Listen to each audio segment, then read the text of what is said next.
So this is the 58th and final talk in this collection, and this is simply entitled A Message from Thailand.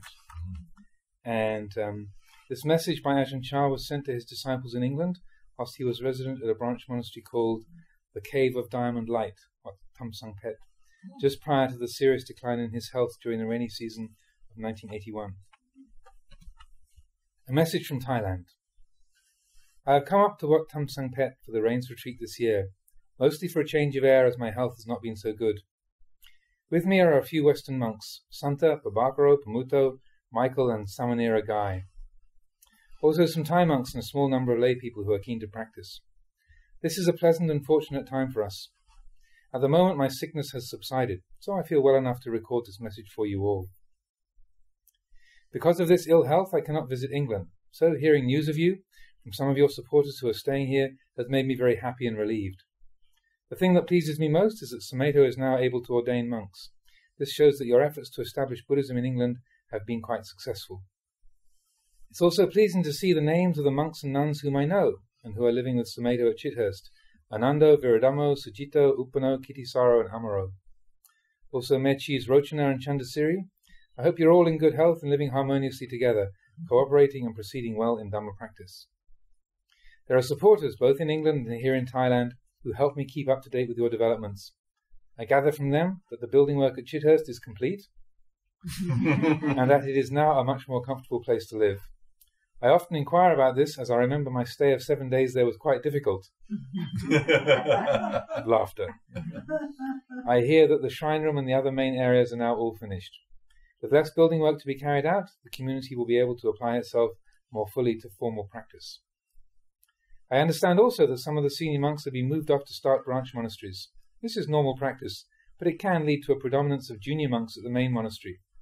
This has been the case in the past at Wat Papong. This can bring difficulties in the teaching and training of monks, so it's very important in these situations that we can help one another.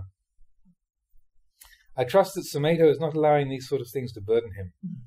These are small matters, quite normal. They're not a problem at all. Certainly there are responsibilities, but it can also be seen that there are none. To be the abbot of a monastery can be compared to being a rubbish bin. Those who are disturbed by the presence of rubbish make a bin, in the hope that people will put their rubbish in there. In actual fact, what happens is that the person who makes the bin ends up being the rubbish collector as well. This is how things are. It's the same at Wat Papong. It was the same at the time of the Buddha. No one else puts the rubbish into it, so we have to do it ourselves. And everything gets chucked into the abbot's bin. One in such a position must therefore be far-sighted, have depth, and remain unshaken in the midst of all things. They must be consistent and able to persevere. Of all the qualities we develop in our lives, patient endurance is the most important. It is true that the establishment of a suitable dwelling place at Chithurst has been completed. The construction of a building is not difficult. A couple of years and it's done. What has not been completed, though, is the work of upkeep and maintenance. The sweeping, washing and so forth have to go on forever.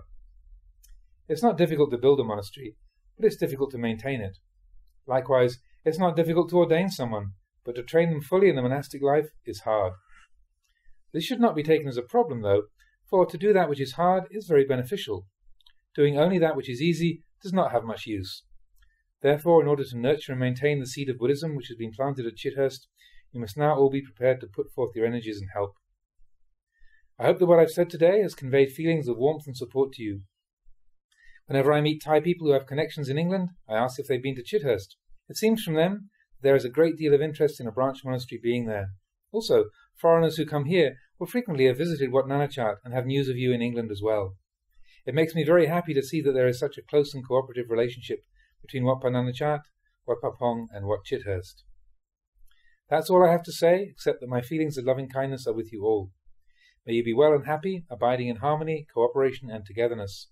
May the blessings of the Buddha, the Dhamma and the Sangha always be firmly established in your hearts. May you be well. Ewan.